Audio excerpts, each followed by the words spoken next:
रुक्मणी महारानी के साथ में द्वारकाधीश प्रकट हुए।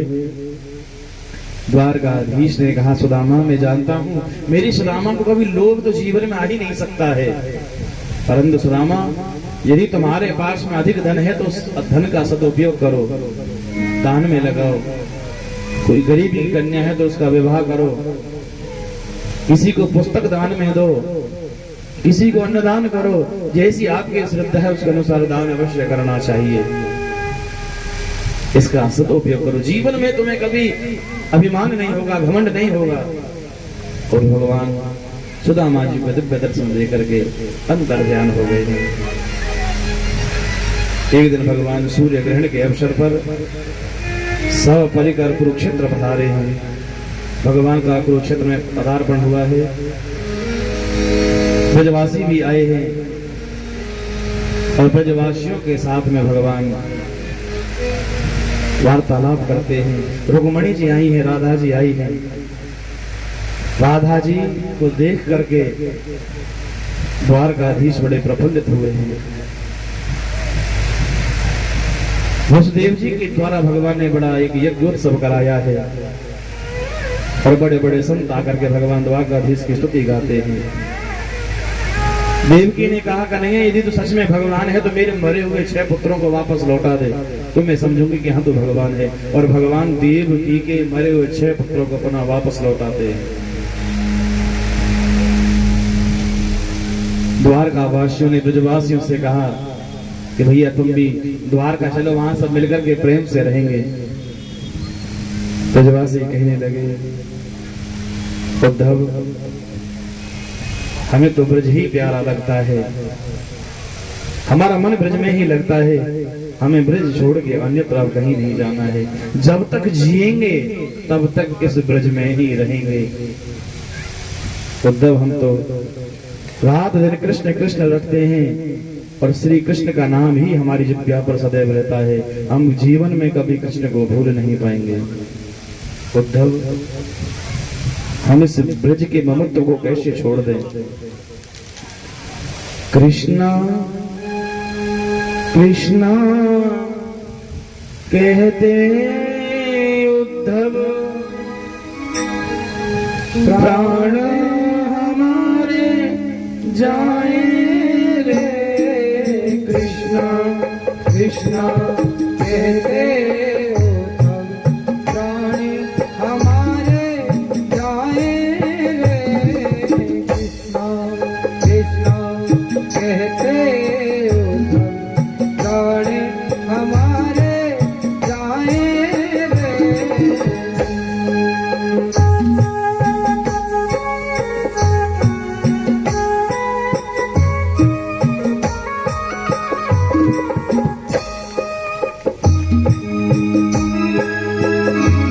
ब्रजवासी कहने लगे, उद्धव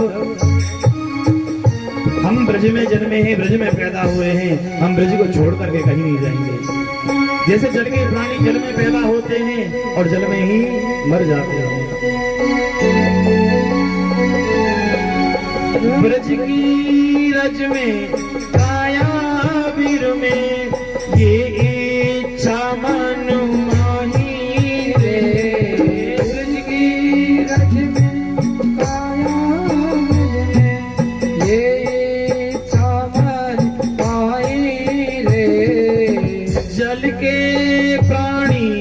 जल में जन्मे, जल के प्राणी जल में जन्मे, जल में ही मर जाए रे।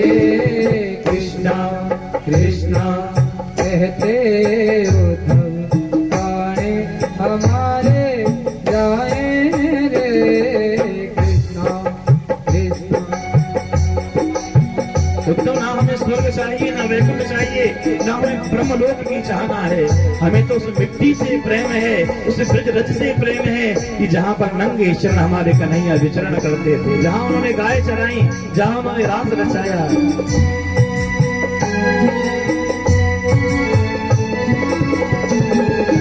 स्वर्ग लोक या वैकुंठ लोक, ब्रह्म लोक ना चाहिए रे। स्वर्ग लोक पे उल्टी नौकियां ब्रह्मे लोक ना चाहिए रे। जिस माटी में कृष्ण पले हैं, जिस माटी में कृष्णी पले हैं, उस ब्रज रज की ममता रे। कृष्णा कृष्णा कहते उद्धव जाने हमारे गाए रे। कृष्णा कृष्णा कहते उद्धव जाने हमारे जाए रे। ब्रजवासी कहने लगे उद्धव, हम भले ही द्वारका पहुंच जाएंगे लेकिन फिर भी हमें रह रहकर ब्रज की याद आएगी, हमें यमुना महारानी की याद आएगी, जहां हमारे गोविंद ने रास रचाया वो स्थल हमें याद आएगा। हमें यमुना जी के हृदय को हम नहीं भूल पाएंगे, हम गिरिराज महाराज को कैसे भूल पाएंगे। हमें निरंतर उनकी याद सताती रहेगी।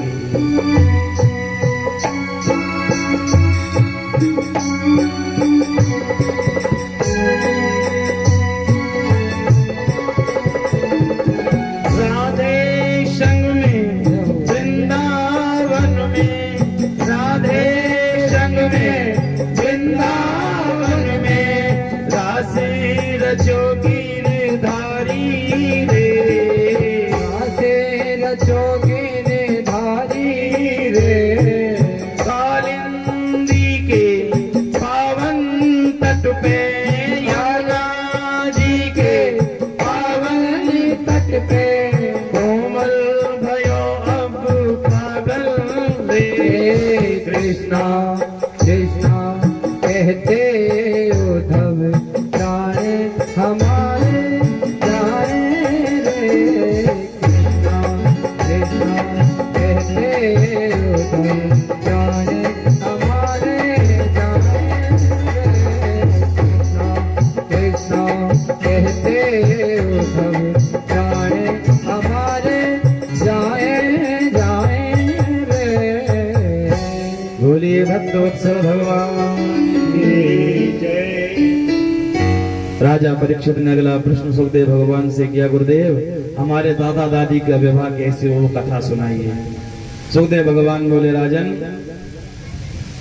द्वारकाधीश तो चाहते थे कि सुभद्रा का विवाह अर्जुन के साथ में हो, परंतु दाऊ भैया चाहते थे कि सुभद्रा का विवाह दुर्योधन के साथ में हो। अब द्वारकाधीश बड़े भैया का विरोध नहीं कर सकते थे, इसलिए उन्होंने सुभद्रा को अर्जुन की इतनी कथा सुनाई कि अंदर से सुभद्रा भी अर्जुन से प्रेम करने लगी।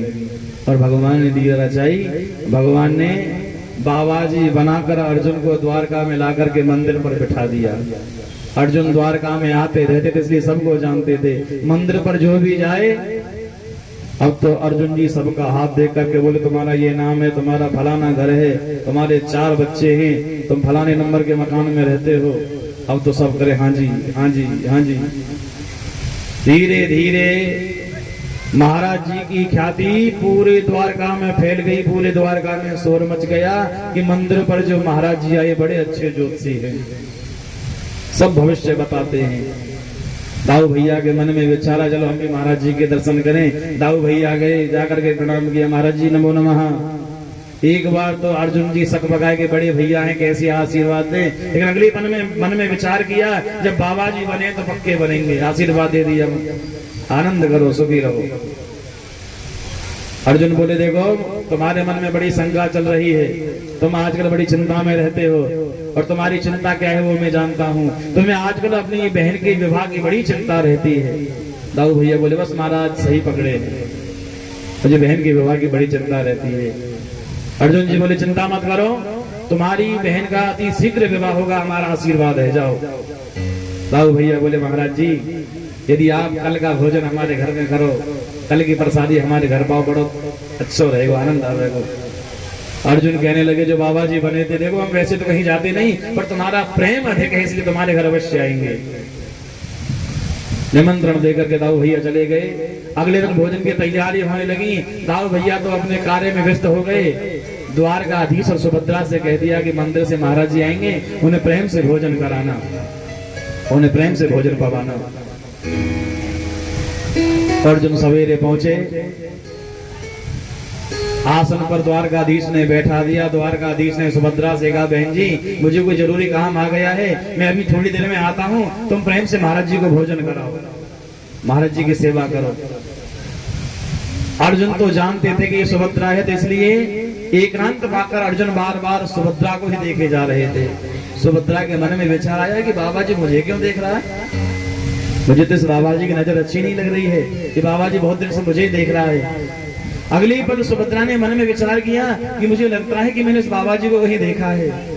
अच्छा हाँ, मुझे याद आया, इस बाबा जी का जो चेहरा है ना, इनकी शकल अर्जुन से मिलती है, कहीं अर्जुन तो नहीं है। सुभद्रा में एक विशेष गुण था कि सुभद्रा पुरुष की आवाज में बोल सकती थी। सुभद्रा एक खंबे के पीछे गई, पुरुष की आवाज में पूछने लगी, अरे अर्जुन, ओ अर्जुन। अर्जुन तुरंत आसन से खड़े हो गई कि हाँ, मुझे पहचानने वाला कौन है, मैं तो बाबा जी बना पड़ा हूँ। सुभद्रा जी खंबे के पीछे से आई। सुभद्रा ने कहा, महाराज मैंने आपको पहचान लिया, आप अर्जुन हो। अर्जुन कहने लगे, तो देवी बाबा जी भी हम तुम्हारे पीछे ही बने हैं। सुभद्रा बोली, तो चिंता का है कि सवेरे मंदिर पर आऊंगी और वहीं से अपने 9 to 11 हो जाएंगे। महाराज जी भोजन करके चले गए। सवेरे सवेरे सुभद्रा ने पूजन का थाल सजाया। 11,000 सैनिक और 1100 सखियां उन्हें घेर करके गई हैं, क्योंकि वो राजकुमारी सुरक्षा होनी चाहिए। सुभद्रा ने पहले देवी का पूजन किया। पूजन करने के उपरांत बाहर आई और जो पुष्पों का हार था वो महाराज जी के गले में पहना दिया। महाराज जी ने सुभद्रा का हाथ पकड़ा, सुभद्रा को घोड़े पर आगे बिठाया और सुभद्रा को लेकर भाग निकले। अब तो सैनिक यही कहते रहे, ले गोले गोले गोले गोले गोले गो। सैनिक युद्ध करने के लिए पीछे दौड़े। अर्जुन भी, दोनों एक ही घोड़े पर बैठे हैं दोनों, अर्जुन और सुभद्रा। एक हाथ से तो अर्जुन ने घोड़े की लगाम पकड़ी और एक हाथ से प्रेम से युद्ध कर रहे हैं। उन सैनिकों में से एक सैनिक दौड़ा दौड़ा आया और द्वारका में आकर समाचार दिया। दाऊ भैया से कहा, दाऊ भैया। दाऊ भैया बोले, क्या हुआ? सैनिक धीरे से बोला, दाऊ भैया अनर्थ हो गया। बोले, क्या अनर्थ हो गया? जो मंदिर पे रहते ना बाबा जी। बोले, हाँ, वो बाबा जी बहन जी लेके भाग गए। क्या मतलब? कि बाबा जी बहन जी लेके भागे, हमारी भी बड़ी बदनामी होगी, नाक कट जाएगी। बोले, अब जो कटनी थी वो तो कट गई, अब और क्या कटेगी? किसी के 2 नाक थोड़ी होती, एक ही नाक में होती है, वो भी कट गई। अब तो इतने गुस्से में भर गए। दाऊ भैया ने हल मूसल उठाए और आज बाबा जी को जीवित नहीं छोड़ूंगा, आज बाबा जी का वध निश्चित है। हल मूसल उठाए, इतने में द्वारकाधीश रास्ते में मिल गए। दाऊ भैया ने द्वारकाधीश से पूछा, कन्हैया तेने कछु सुनी? कन्हैया बोले, दाऊ भैया क्या? बोले, तेने सुनी वो बाबा जी हमारी बहन जी लेके भाग गए, हमारी कितनी बदनामी होगी, नाक कट गई। कन्हैया बोले, दाऊ भैया मैंने सुना। बोले, सुन करके भी शांत बैठा, तुझे क्रोध नहीं आया? कन्हैया धीरे से बोले, दाऊ भैया मैं यही तो विचार कर रहा हूँ, नाक तो जब भी कट गई, जब भी कट गई। अब बहन जी बाबा जी के साथ में भाग जाने तो क्या फर्क पड़ रहा है? तो मैं ये सोच रहा हूँ कि हमारे बल पौरुष को कौन नहीं जानता है, और फिर भी उसने हमारी बहन को भगाने का प्रयास किया। कोई साधारण व्यक्ति नहीं है दाऊ भैया। दाऊ भैया बोले, बस तू ऐसे उल्टी सीधी बातें विचार करता रहे और बाबा जी बहन जी को देखो कहीं दूर निकल जाएंगे, मैं भी आता हूँ बाबा जी को दंड देकर। हाँ, तो आगे आगे दाऊ भैया और पीछे पीछे कन्हैया। अर्जुन तो वहां युद्ध कर रहे हैं एक हाथ से ही। अर्जुन में एक विशेष गुण था, वो एक हाथ से युद्ध कर सकते थे। उनका एक नाम है गीता जी में सव्यसाचिन। सुभद्रा ने कहा अर्जुन से, महाराज यदि आपकी आज्ञा हो जाए तो घोड़े की लगाम मैं पकड़ लेता हूं, आप दोनों हाथों से प्रेम से युद्ध करो ना, दोनों हाथों से बाण चलाओ। घोड़ी की लगाम पकड़ ली सुभद्रा ने। अब तो अर्जुन दोनों हाथों से तक तक करके बाण छोड़ रहे हैं। दाऊ भैया युद्ध के मैदान में पहुंचे, हल मूसल निकाले और जैसे हल मूसल का प्रहार करने के लिए तैयार हुए, कन्हैया बोले, दाऊ भैया ठहरो ठहरो ठहरो ठहरो ठहरो। दाऊ भैया बोले, अब क्या हुआ? कन्हैया बोले, दाऊ भैया आप क्या कह रहे थे कि बाबा जी बहन जी लेके भाग गए और मैं तो कुछ और देख रहा हूँ। बोले, तू क्या देख रहे हो? है कि मैं देख रहा हूँ कि बहन जी बाबा जी लेके भाग रही हैं। देखो घोड़े की लगाम किसके हाथ में है? दाऊ भाई ने देखा, भाई बात तो ठीक है, ये तो बहन जी बाबा जी को लेकर भाग रही है, हम तो व्यर्थ में क्रोध कर रहे थे। कन्हैया बोले दाऊ भैया मैंने ये पहचान लिया बाबा जी कौन है। दाऊ भैया बोले कौन है। बोले इसकी शकल मुझे अर्जुन के जैसी लगती है। दाऊ भैया बोले यदि ये अर्जुन है तो ये सबरी लीला भी तेरी रचाई हुई है। बुलाओ दोनों को। कन्हैया ने हरी झंडी दिखाई, आ जाओ वापस। युद्ध समाप्त हो गया। अर्जुन सुभद्रा वापस आए और जैसे ही अर्जुन घोड़े से उतरे दाऊ भैया ने प्रणाम किया, महाराज जी प्रणाम।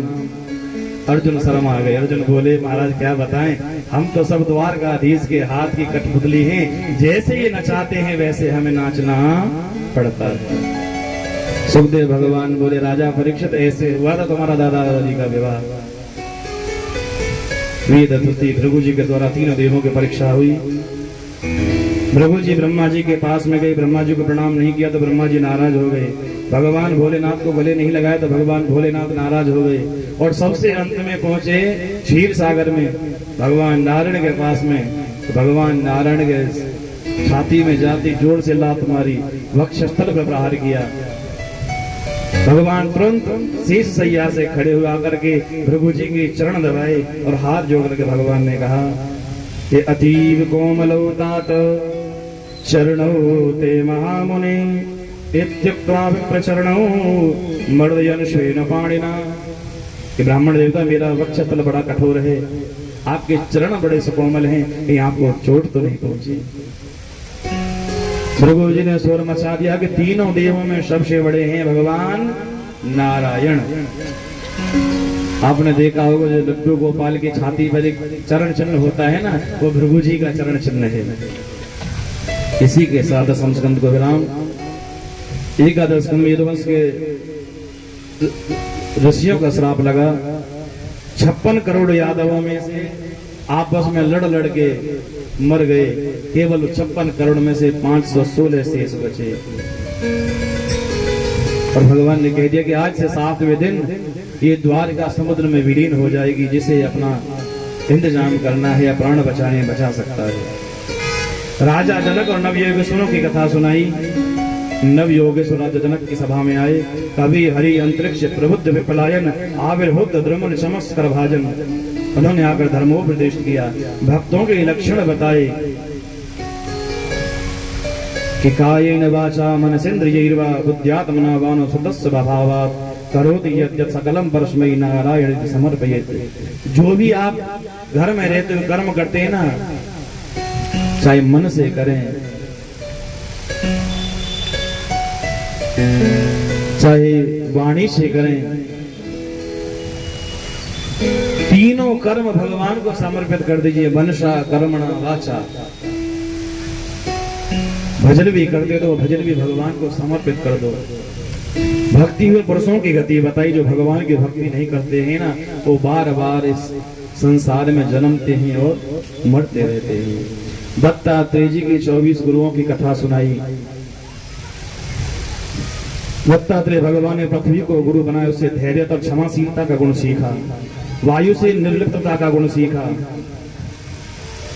जल से अखंडता का गुण सीखा। अग्नि से तेजस्विता और ज्योतिर्मय का गुण सीखा। चंद्रमा से घटना बढ़ना सीखा कि जीवन में सुख दुख तो लगे रहते हैं। जैसे चंद्रमा आपने देखा होगा, कभी घटता है कभी बढ़ता है, ऐसी सुख दुख हैं। कभी सुख आएगा कभी दुख आएगा, इसलिए सभी को सहन करना है। सूर्य को गुरु बनाया, कबूतर को गुरु बनाया। अजगर से सीखा कि अजगर इतना भारी भरकम शरीर लेकर के पड़ा रहता, लेकिन फिर भी भूखा नहीं मरता है। अजगर करे न चाकरी, पंछी करे न काम, दास मलुक यूं कहे सबके दाता राम। किसी का काम नहीं करता अजगर, लेकिन फिर भी भूखा नहीं मरता है। इसलिए भगवान के भरोसे रहोगे तो भूखे तो रहोगे ही नहीं, कहीं ना कहीं से ठाकुर जी जरूर पेट भरेंगे। पेट दिया है तो भरने का इंतजाम अन्न भी देंगे। समुद्र से प्रसन्नता गंभीरता का गुण सीखा। पतंगे से सीखा कि साधक को रूप में मोहित नहीं होना चाहिए।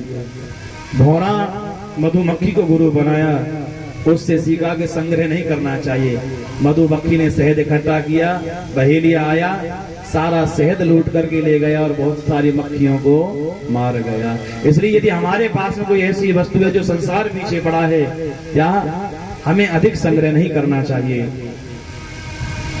हाथी को गुरु बनाया, उससे सीखा कि सन्यासियों को पैरों से भी काठ की बनी हुई स्त्री का स्पर्श नहीं करना चाहिए। शहद निकालने वाले को गुरु बनाया, उससे संचय मत करो, ये बात सीखी। हरिण को गुरु बनाया, उससे सीखा कि सन्यासियों को, संतों को, भक्तों को वैसे संबंधी गीत नहीं सुनने चाहिए। मछली को गुरु बनाया, उससे सीखा कि मांस के टुकड़े की लालसा में कांटे को अपने मुंह में फंसा लेती है मछली और मृत्यु को प्राप्त होती है, इसलिए लालच में नहीं पड़ना चाहिए। पिंगला वेश्या को गुरु बनाया, जो मिथिला में रहती थी, उससे सीखा कि एक पिंगला, एक वेश्या सज धर घर के द्वार पर बैठ जाती थी ग्राहकों के इंतजार में। तो दत्तात्रेय भगवान ने देखा, उससे सीखा यदि हम ऐसा इंतजार भगवान का करें तो एक न एक दिन प्रभु प्राप्ति अवश्य हो जाएगी। चील को गुरु बनाया, बालक को गुरु बनाया, उससे सीखा कि बालक को आप थप्पड़ लगा दो तो भी बुरा नहीं मानेगा, उसको माला पहना दो तो भी बुरा नहीं मानेगा।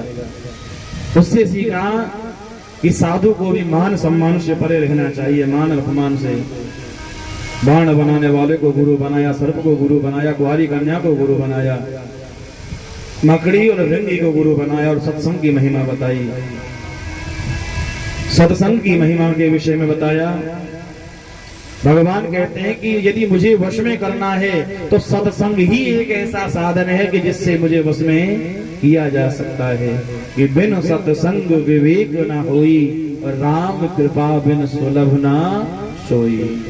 यह सर आवत अति कठिनाई, राम कृपा बिन आवना चाहिए। भक्ति हम करना चाहते लेकिन भक्ति तब होगी जब भगवान कृपा करेंगे तब। संसार वृक्ष के दो बीज बताए, पाप और पुण्य। ये संसार रूपी पेड़ के दो बीज हैं, पाप और पुण्य, और इसमें जो असंख्य वासनाएं हैं वही हमारी जड़ है। तीन गुण बताए वो हैं इस वृक्ष के तने।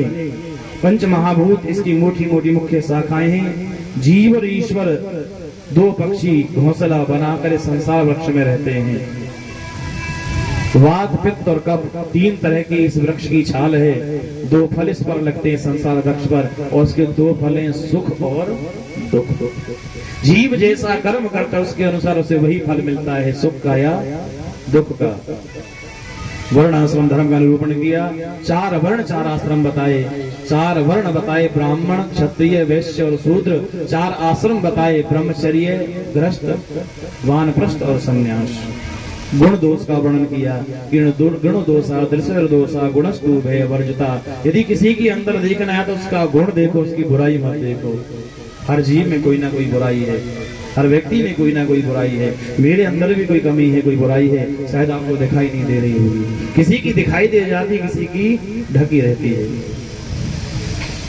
इसलिए देखना है तो किसी का गुण देखो।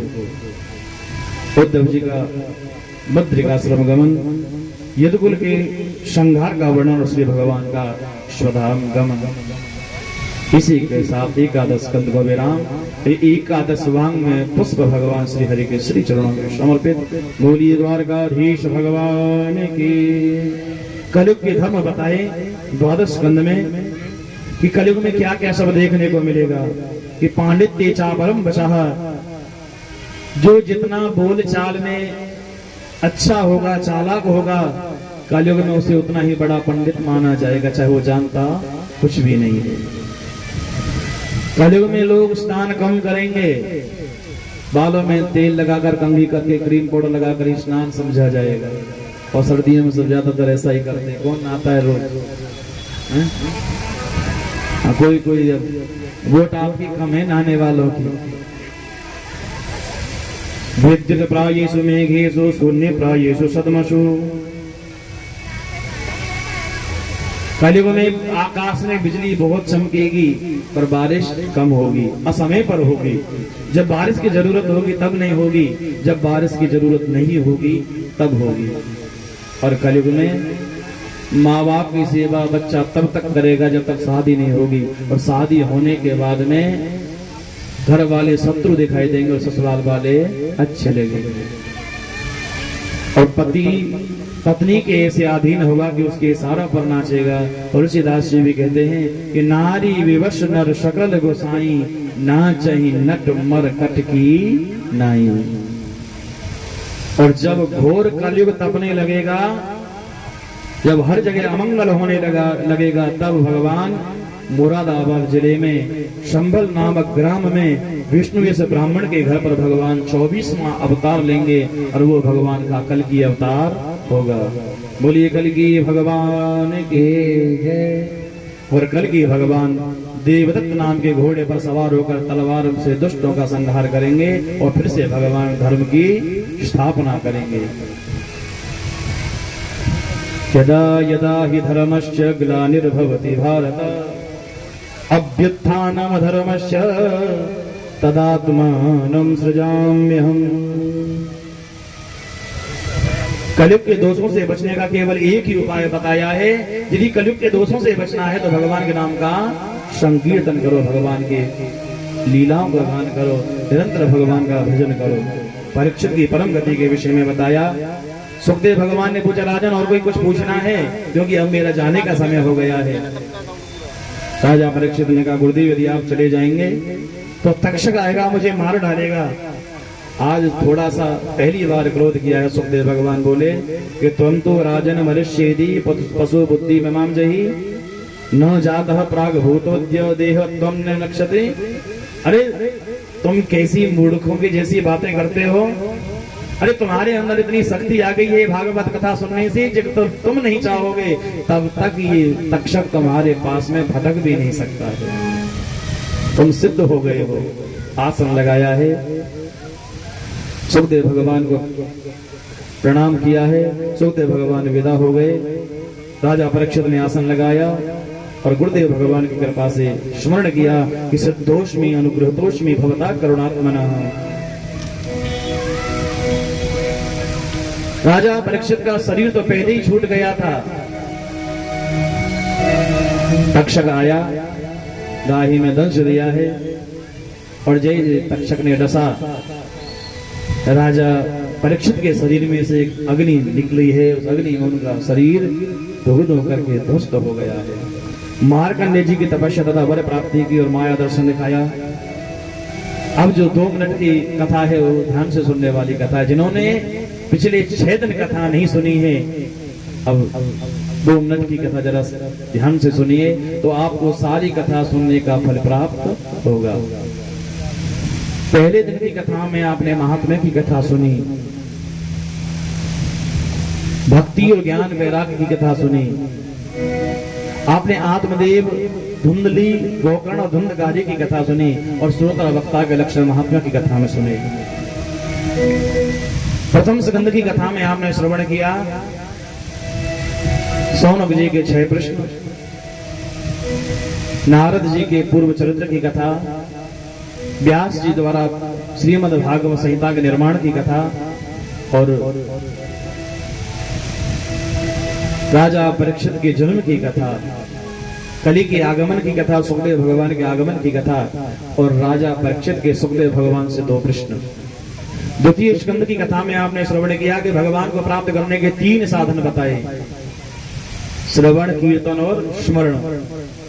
और आपने चतुश्लोकी भागवत की कथा सुनी। आपसे निवेदन है 2 मिनट की कथा ध्यान से सुनो। सबको ध्यान में फ्रूटी की बोतल कोई जा रहा है। आपसे निवेदन किया कि 2 मिनट की कथा जरा ध्यान से सुन लो। हाँ भैया, ये फ्रूटी वापस करनी पड़ेगी, ठीक है? हाँ, इनका ध्यान भटक रहा फ्रूटी से।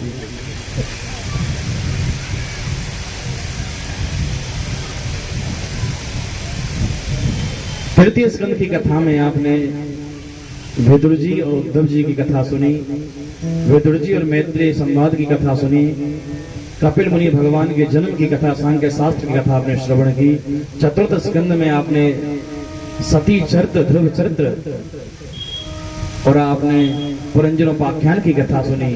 पंचम स्कंद में जड़ भरत की कथा, ज्योतिष चक्र का वर्णन और नरकों के वर्णन की कथा आपने सुनी। षष्ठम स्कंद में आपने अजामिलोपाख्यान, वृत्तासुर की कथा, नारायण कवच की कथा सुनी। सप्तम स्कंद में आपने प्रहलाद चरित्र की कथा सुनी, 4 वर्ण 4 आश्रम की कथा सुनी।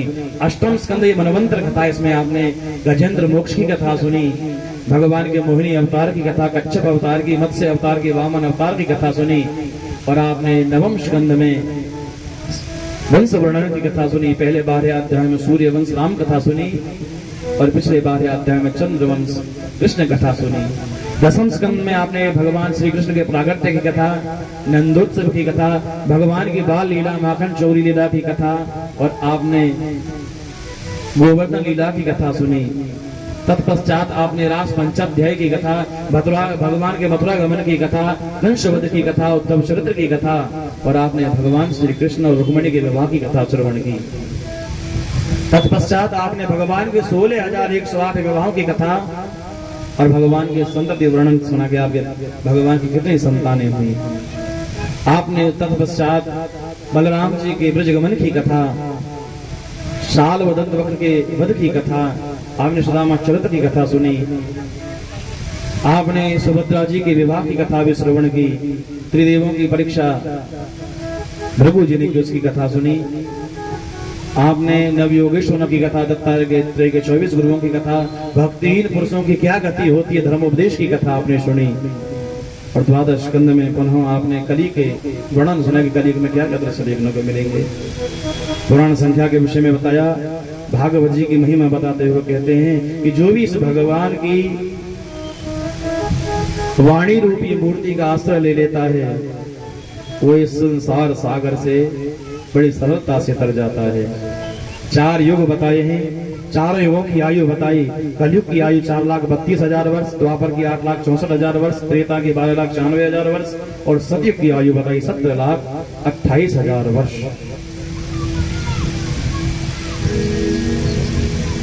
प्यारे श्रोताओं, जैसे गुरु मुख से मैंने सुनी, जैसे मैंने सीखा, अपनी वाणी के द्वारा आपको सुनाने का प्रयास किया।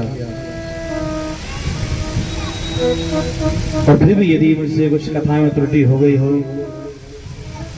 इस गद्दी पर बैठ करके मेरा उद्देश्य ये नहीं था कि मैं किसी के हृदय को ठेस पहुंचाऊं या दुख पहुंचाऊं, लेकिन फिर भी यदि मेरी वाणी के द्वारा यदि किसी को दुख पहुंचा हो और किसी को ऐसा लगा हो कि ये जो बात कही है महाराज जी ने हमें केंद्र में रख करके कही है, हमें उद्देश्य करके कही है, यदि मेरी वाणी के द्वारा किसी को दुख पहुंचा हो, कष्ट पहुंचा हो, तो आप सबसे मैं क्षमा प्रार्थी हूँ। अपनी धृष्टता के लिए क्षमा चाहता हूँ कि मेरा उद्देश्य आपको दुख पहुंचाना नहीं था।